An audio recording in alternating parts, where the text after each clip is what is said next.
जय श्री कृष्णा। आप सबका वैदिक प्रेडिक में स्वागत है। दोस्तों, आज हम बात कर रहे हैं गुरु के राशि परिवर्तन की, जो 14 मई से करेंगे और ये वृषभ राशि से मिथुन राशि में आ रहे हैं। और ख़ास बात ये है कि गुरु यहाँ से अगले 8 साल तक के लिए बहुत ही अतिचारी यानी कि सुपर फास्ट स्पीड में चलेंगे, क्योंकि नॉर्मली 1 साल लगाते हैं एक राशि में, लेकिन इस बार थोड़ा सा ज़्यादा तेज़ स्पीड है। एक तो ये कि मई में आ रहे हैं मिथुन राशि में और अक्टूबर में ये कर्क राशि में चले जाएंगे और फिर वहाँ से वक्री होकर फिर से दिसंबर में मिथुन राशि में आएंगे। तो इनकी जो ये अभी अतिचारी स्पीड है वो ये दर्शाती है, क्योंकि ये जीव कारक हैं और कुंडली के सबसे अच्छे ग्रह माने जाते हैं, क्योंकि गुरु एक ऐसे व्यक्ति का कहा जा सकता है कि एक तो आपका जीव कारक भी हो गए, दूसरा गुरु हम किसको मानते हैं, माता पिता सबसे पहले गुरु होते हैं, उसके बाद जिनसे हम शिक्षा लेते हैं वो गुरु होते हैं, फिर उसके बाद हम जिनसे भी अपने अपने कार्य में या कहीं भी सलाह जिनसे लेते हैं वो हमारे गुरु कहलाते हैं। तो हमेशा गुरु का जो आशीर्वाद है अगर हमारे साथ होता है तो हम जीवन में तरक्की करते हैं। तो गुरु एक्चुअली 5 घरों के कारकत्व भी हैं इनके पास, जैसे कि धन भाव में धन के कारक हैं, उसके बाद पंचम भाव बच्चों के कारक हैं, एजुकेशन के कारक हैं, भाग्य के कारक हैं, उसके बाद अध्यात्म के कारक हैं, लाभ स्थान के भी कारक ग्रह हैं। तो 5 घरों के जब ये कारक ग्रह हो जाते हैं तो इनका महत्व भी कुंडली में बहुत बड़ा होता है। तो इसलिए इनका मूवमेंट, इनकी जो राशि परिवर्तन, इससे बहुत बड़ा प्रभाव पड़ता है। अब जैसे पिछले वीडियो में मैंने मेष, वृषभ और मिथुन राशि वालों के लिए डिटेल में बताया था आगे कैसा रहने वाला है समय 2025 में। तो अब आगे इनके लिए भी बताऊंगा, जो अभी इस वीडियो में वो है कर्क, सिंह और कन्या राशि वालों के लिए बताऊंगा। तो इससे पहले कि मैं पूरा विवरण शुरू करूं, आपसे रिक्वेस्ट है, खासकर जिन्होंने नए ज्वाइन किया है, कि अगर आपने सब्सक्राइब नहीं किया तो कृपया सब्सक्राइब करके बेल आइकन ज़रूर दबा दें ताकि आने वाली वीडियो की नोटिफिकेशन मिल जाए। और अगर आपको वीडियो पसंद आए तो आप इसे लाइक करें, शेयर करें, ताकि दूसरे भी इसका लाभ उठा सकें। कोई भी सुझाव हो, कोई भी प्रश्न हो, आप ज़रूर लिख भेजिए कमेंट बॉक्स में, इसका आपको ज़रूर उत्तर मिलेगा। तो चलिए शुरू करते हैं सबसे बड़े परिवर्तन गुरु को लेकर, जो कि 14 मई से होने जा रहा है। मिथुन राशि में आ रहे हैं। अब मिथुन राशि क्या है, एक वायु तत्व की राशि है और मिथुन राशि जो है ये एक विजडम की, कम्युनिकेशन की राशि है। तो छोटे भाई बहनों को भी इसी से देखा जाता है। मिथुन राशि में जो कालपुरुष कुंडली की तीसरा घर भी होता है, पराक्रम के लिए भी यही है। तो गुरु का यहाँ आना ये बताता है कि आपकी एक तो विजडम बढ़ेगी, क्योंकि गुरु ज्ञान के कारक हैं। आप पराक्रम दिखाएंगे, अपने ज्ञान से दिखाएंगे, बड़ी सोच, बड़ी सूझी हुई उस तरीके से दिखाएंगे। और जो बेसिकली ये कह सकते हैं कि गुरु जो है वो सॉफ्ट स्किल दिखाते हैं। तो सॉफ्ट स्किल दिखाते हुए आप अपने कार्यों को आगे बढ़ाएंगे।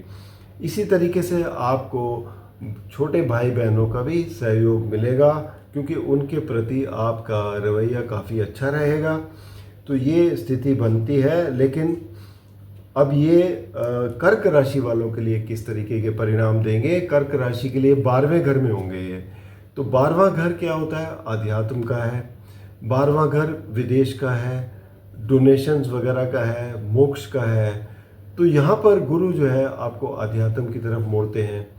और क्योंकि 12वें घर के भी स्वामी हैं, छठे घर के भी स्वामी हैं, तो छठे घर पर तो इनकी दृष्टि रहेगी और यहाँ आपको रोग, रिपु, ऋण वगैरह से आपको बचा कर रखेंगे। बाकी भाग्य स्थान क्या, ये सुख स्थान होता है 12वां घर, तो आपको भाग्य का भी सुख प्राप्त होगा। और आपको धर्म का स्थान है, तो धर्म के लिए आप कुछ आगे करना चाहेंगे, उसमें आपकी रुचि रहेगी, जिससे आपको फ़ायदा मिल सकता है। अगर आप किसी विदेशी कार्य में जुड़े हैं तो उससे आपको लाभ हो सकता है। गुरु की दृष्टि यहाँ पर कर्क राशि वालों के लिए चौथे घर पर पड़ेगी, 5वीं दृष्टि। चौथा घर प्रॉपर्टी का होता है, माता का होता है, और जो बच्चे स्कूल में पढ़ रहे हैं उनका होता है। तो यहाँ पर ग्रोथ देंगे, हर प्रॉपर्टी में फ़ायदा मिल सकता है, माता की सेहत ठीक रहेगी, और बच्चे जो स्कूल पढ़ रहे हैं वो भी काफ़ी अच्छा कर पाएंगे। सप्तम दृष्टि जैसे मैंने बताया वो छठे घर पर धनु राशि पर पड़ेगी, तो यहाँ पर आपको रोग ऋण से बचा कर रखेंगे। नवम दृष्टि जो है वो पड़ेगी 8वें घर पर। 8वां घर क्या होता है? 8वां घर आपका रिसर्च का है।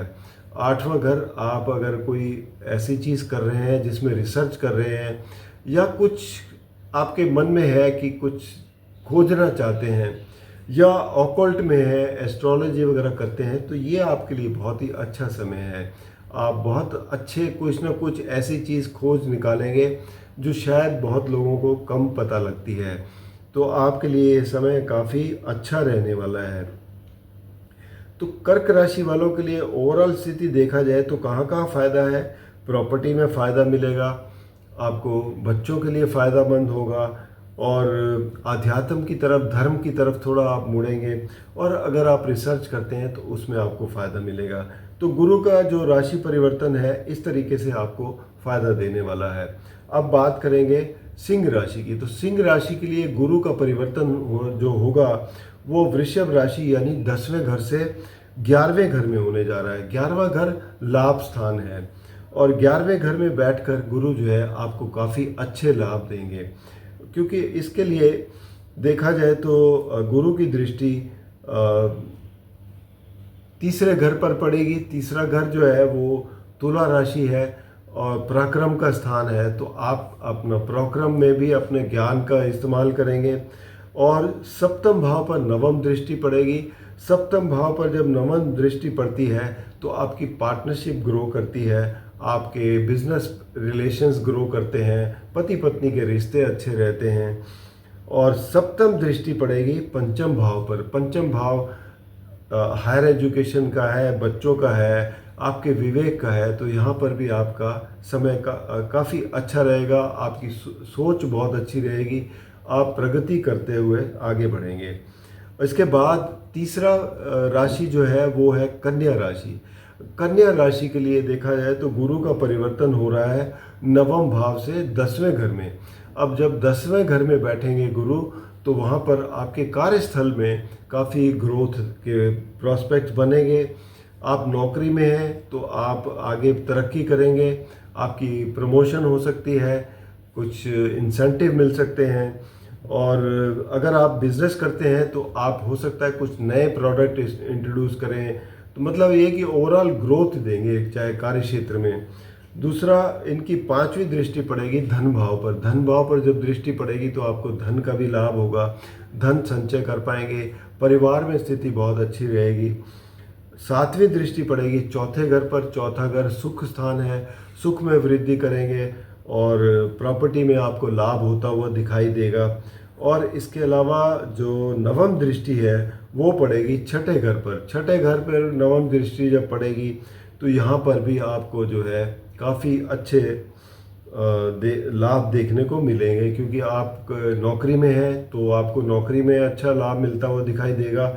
अगर आप कोई बाकी रोग ऋण इन सब से आपको ये बचा कर रखेंगे। तो ओवरऑल देखा जाए तो इन 3 राशि वालों के लिए इस तरीके से ये फ़ायदा देने वाले हैं।